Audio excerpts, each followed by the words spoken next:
Ekmek musaf çarpsın. Vallahi billahi durum harabe. Yani viranedeyiz. Bak gördünüz değil mi? Dersim taksi yazıyor. Ama insanlar diyorlar ki taksi niye gelmedi? Çağırıyoruz gelmiyor. Burada hasta var. Durumlar perişan. Ama bakın.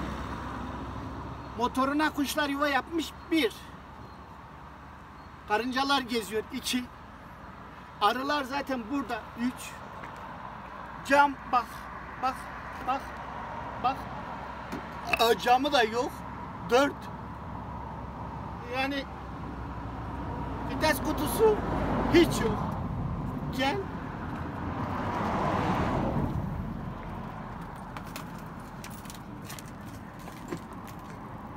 Bakın. Direksiyon harabe.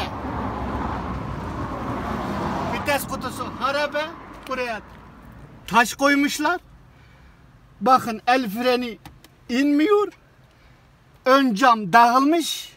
Kuşlar her tarafa yuva yapmış. Motorların hepsi yok. İnanmıyorsan teyzeye sor, değil mi? Doğru. Sor, göster, bak. Değil mi? Yalan söylemiyorum. Yok doğru söylüyorsun. Harabedir. Harabedir evet. Değil mi? Evet. Bu yürümez. Yürümez tabii ki. Yürürse 2 gözüm kör olsun. Yürümez. Yoksa ben niye gitmem, değil mi? Tabii canım niye gitmeyesin ki? Motoruna kuşlar yuva yapmış. Evet. Ya onun için bana bak. Teyze de söyledi. Evet. Eğer yalanım varsa arı soksun. Değil mi?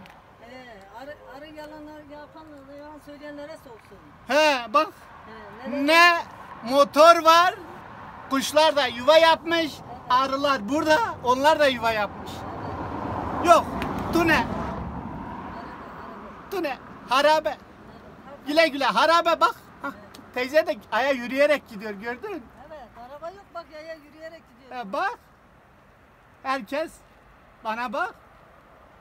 Herkese araba bize yaya yürüyerek gidiyor. Herkes başının çaresine baksın.